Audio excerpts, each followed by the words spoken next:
안녕하세요. 저는 30대 후반이고 올해로 결혼 5년 차가 된 평범한 가장입니다.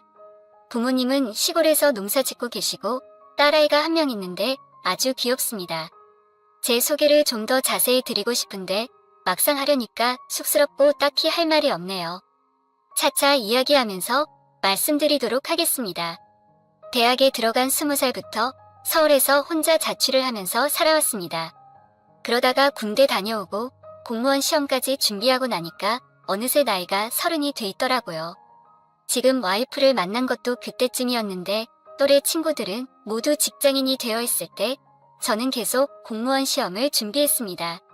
근데 몇 번 떨어지고 나니까 나이가 금방 30이 돼 있었고 이렇게 살다가는 더 이상 늦으면 답이 없겠다 싶어서 부랴부랴 취직을 했습니다. 결혼해서 거의 10년이라는 세월 동안 행복하게 잘 살았다고 생각합니다.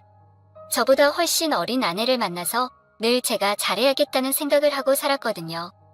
그런 마음과 다르게 제가 예민하고 까칠했던 적도 있지만 결코 이혼을 할 만큼 큰 문제가 있었다고 생각하지는 않았습니다. 근데 여러 가지 문제로 상처를 받은 아내는 결국 저에게 이혼을 하자고 말하더군요. 결국 작년에 이혼을 하게 됐고요. 그 후로 혼자 계신 장모님과 아이와 함께 살고 있습니다. 당장에 애가 있는데 저 혼자서 어떻게 방법이 없어서 그렇게 됐습니다. 지금 함께 살고 계신 장모님과의 이야기는 좀 이따 자세히 풀어보겠습니다. 저와 아내는 같은 회사를 다니면서 만났습니다. 의료기기를 만드는 중견기업이었고 근무 시간이 자유롭고 업무 강도가 낮은 편이라 직원들끼리 화목한 분위기였습니다. 그런 분위기다 보니 직급에 따라서 너무 딱딱한 그런 분위기가 아니었고 다들 사람 좋고 편하게 서로 친한 분위기였습니다. 신입사원으로 들어온 아내는 당시에 저보다 나이가 6살이나 어렸으니까 애초에 너무 나이 차이가 많이 난다고 생각해서 그렇게 친해지지 않았습니다. 저는 친해지고 싶었는데 도저히 다가가지를 못하겠더라고요.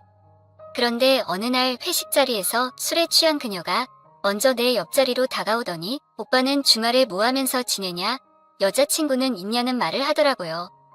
그때 당시에 저는 나이 차이가 너무 많이 난다고 생각해서 어색했는데 갑자기 저한테 오빠라고 부르는 것도 너무 어색하고 회사에서 오빠라고 부르는 건 좀 아닌 것 같아서 제가 선을 좀 그었습니다. 그런데 회사라서 이런 게 좀 이상하게 보일까봐 걱정했던 거지 속으로는 정말 기분이 좋았습니다. 저도 그냥 평범한 남자인지라 오빠라는 소리가 듣기도 좋고 어린 여자가 먼저 다가와 주니까 고맙더라고요. 그날 이후 업무적으로 연락을 시작했다가 자연스럽게 사적인 이야기까지 주고받는 연락이 이어지고 주말에는 따로 만나서 밥도 먹고 술도 마시고 그러다가 아내가 먼저 사귀자고 고백해서 연애를 시작하게 되었습니다. 연애를 그렇게 길게 하지는 않았습니다. 생각보다 빨리 마음에 확신이 들었던 것 같아요. 이런 여자라면 함께 살아도 좋을 것 같다는 생각이 들었던 것이죠. 그러다가 하필이면 여자친구가 아이를 가졌다는 걸 알게 됐고 저희는 큰 고민 없이 결혼을 하기로 마음먹었습니다. 그렇게 결혼을 약속하고 장모님께 인사드리러 집에 갔죠. 아내의 부친이 몇 년 전 병으로 일찍 돌아가셨다는 얘기는 익히 알고 있었고 홀로 계신 장모님을 생각해서 몸에 좋은 건강식품과 최고 등급 꽃등심을 한가득 사들고 찾아뵈었죠. 떨리는 마음으로 집에 들어갔는데 장모님을 보고 깜짝 놀랐습니다. 어머님이라고 부르기도 민망할 정도로 너무 젊어 보이시는 분이셨거든요. 장모님이 일찍 결혼했다는 이야기는 이미 아내에게 들었지만 실제로 보니까 더 젊어 보이더라고요. 아내를 19살에 낳았음에도 불구하고 몸매나 피부 관리가 잘 되어 있어서 얼핏 보기에 제 눈에는 30대 후반이라고 해도 믿어질 정도로 젊어 보여서 도저히 어머님이라는 호칭보다는 누나라는 호칭이 더 잘 어울리겠다는 생각을 했습니다. 저보다 10살 많은 그녀를 어머님이라고 부르면서도 뭔가 어색함이 느껴지더라고요.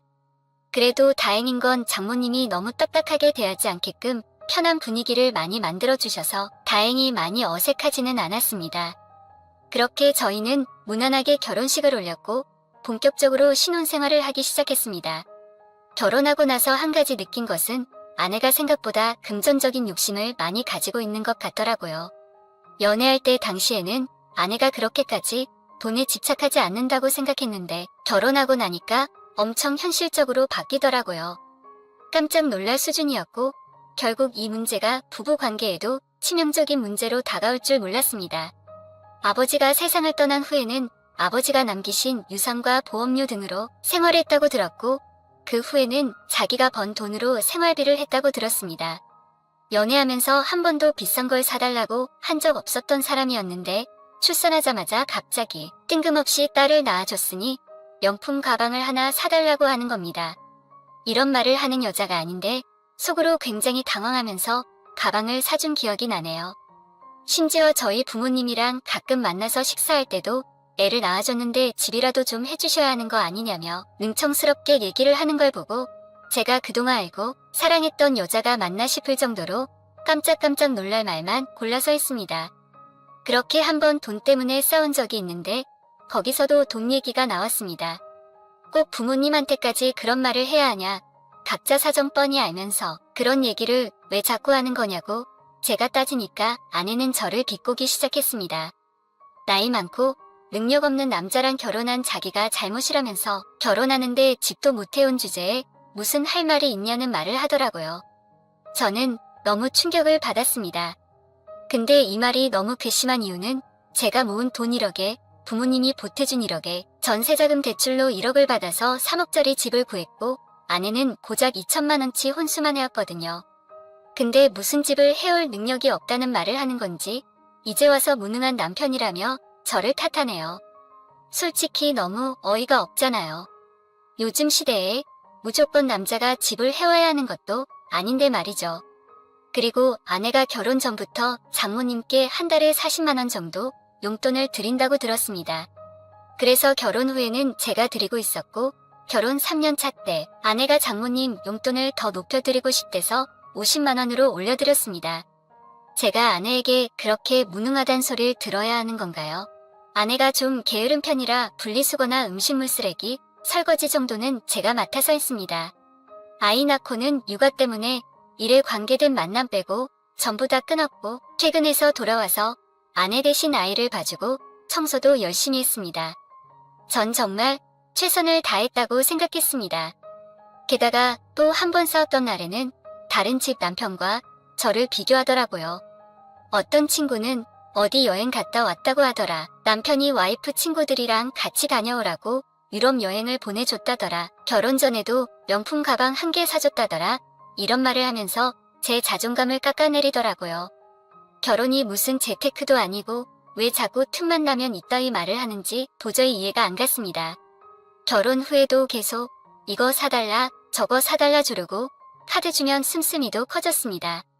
주변에 다들 돈 많은 남자한테 시집간 애들만 만나는지 온갖 얘기를 다 들어오더라고요.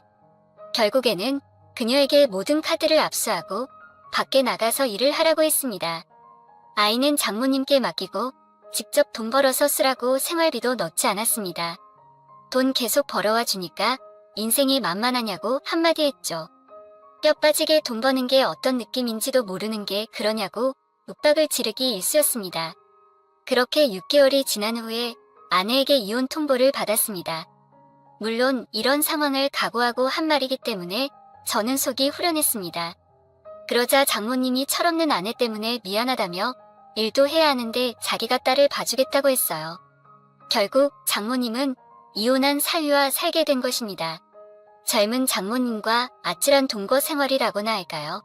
하루는 회사에서 회식하느라 새벽에 집에 들어와서 오후 늦게까지 자고 일어나 안방에서 쉬고 있는데 장모님이 점심 차렸다고 밥 먹으러 오라고 해서 주방으로 갔습니다. 어제 왜 그렇게 집에 늦게 들어왔냐며 해장하라고 우럭 매운탕을 끓여 놓으셨더라고요. 아내에게는 기대도 할 수 없던 건데 역시 제 생각해주는 사람은 장모님밖에 없다는 생각을 했습니다. 그렇게 대낮부터 장모님과 매운탕에 또 술을 한잔했습니다. 어차피 쉬는 날이니까 평소에 못하는 낮술도 좀 해야 하고 그렇지 않겠습니까? 우리는 소주잔을 부딪히며 어느새 2병을 먹어 치웠습니다. 장모님은 평소 술을 잘 못 드시는데 기분이 좋으시다며 혼자서 1병 가까이 드셨습니다. 술 기운 때문인지 몰라도 그날따라 젊은 장모를 쳐다보면 기분이 묘해지더라고요. 아내랑 이혼도 했고 장모님이랑 저랑 나이 차이도 10살밖에 안 나는데 앞으로는 조금 편하게 지냈으면 좋겠다는 말을 했습니다. 그러자 장모님도 좋다면서 철없는 우리 딸이랑 이혼하고 혼자 지내니까 많이 외롭지 않냐고 저를 위로해 주더라고요. 새로운 여자 있으면 언제든지 만나도 된다고 말씀하셨는데 장모님이 먼저 연애해야 하는 거 아니냐고 서로 그렇게 장난을 쳤습니다. 매번 장모님이랑 너무 딱딱하게 안 부르고 누나라고 부를 때도 있었어요. 그만큼 가까운 사이가 됐습니다. 이런저런 이야기를 나누다가 장모는 결국 그 자리에 쓰러져 잠이 들고 말았습니다. 제대로 몸을 가누지 못하는 장모를 침대에 눕혀놓고 나오려는 순간 장모님은 저를 부르더니 저를 갑자기 와락 껴안았고 저도 술김에 장모님을 힘껏 안았습니다. 그녀는 갑자기 제 귀에 대고 오늘 너무 야릇한 게 땡긴다면서 저한테 생각이 있냐고 물어보더라고요. 저는 단번에 무슨 말인지 이해할 수 있었습니다. 저는 흔쾌히 그녀의 제안을 받아들이기로 결심하고는 그녀를 뜨겁게 안아줬습니다. 역시나 장모님은 30대 같은 완벽한 몸매를 가지고 있더라고요. 어젯밤부터 마신 술에다가 낮에도 술을 마셔서 머리가 깨질 것처럼 아팠지만 그게 중요한 게 아니었어요. 장모님과 이렇게 사랑을 나눌 수 있는 게 더 중요하니 말입니다.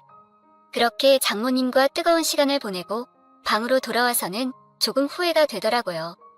앞으로 장모님 얼굴을 어떻게 봐야 할지, 어떻게 대해야 할지 통잠이 오질 않았습니다. 장모님이 먼저 도발을 했고 저도 흔쾌히 수락하긴 했지만 막상 끝나고 나니 후회가 밀려오더라고요. 그래서 어떻게 해야 할지 고민하고 있었는데 다음날 아침 준비를 하고 있는 장모님에게 어제 죄송하다고 말하니 괜찮다며 뭐가 죄송하냐며 그러더라고요. 술 먹고 실수한 거니 어제 일은 서로 없었던 일로 하자며 장모님은 생각보단 쿨하게 받아들이셨습니다. 그날 밤 사건 이후 장모와 껄끄러운 사이가 될 줄 알았는데 오히려 더 가깝고 격이 없는 사이가 되고 말았습니다. 지금은 거의 한 주에 2번 이상은 밖에 나가 밥 먹고 들어오거나 함께 바다를 보러 드라이브를 하기도 하고 영화도 보면서 데이트까지 즐기는 사이가 됐습니다. 그리고 여자친구처럼 뜨겁게 사랑을 나누기도 하죠. 장모님도 과부로 살아오면서 많이 적적했던 것 같습니다. 감사하면서도 한편으로는 이혼한 사위집에 산다는 게 불편하지 않을까 생각도 들었는데 지금의 장모님은 행동 하나하나 말 한마디 한마디가 얼마나 좋게 느껴지는지요. 자꾸 그녀가 좋아지는데 어쩌면 좋을까요? 철없는 전 와이프가 생각나지는 않습니다. 다만 이런 관계로 시작을 해도 되는지가 궁금하네요. 주변에 이런 사례를 본 적이 없기도 하고 워낙에 특이한 상황이라서 어떻게 판단을 내려야 할지 잘 모르겠습니다. 혹시 이런 경우를 본 적 있거나 해주실 말씀이 있다면 조언을 부탁드립니다. 오늘 준비한 사연은 여기까지입니다. 이야기 재밌게 들으셨다면 좋아요 한 번씩 부탁드리고요. 오늘도 좋은 하루 되세요.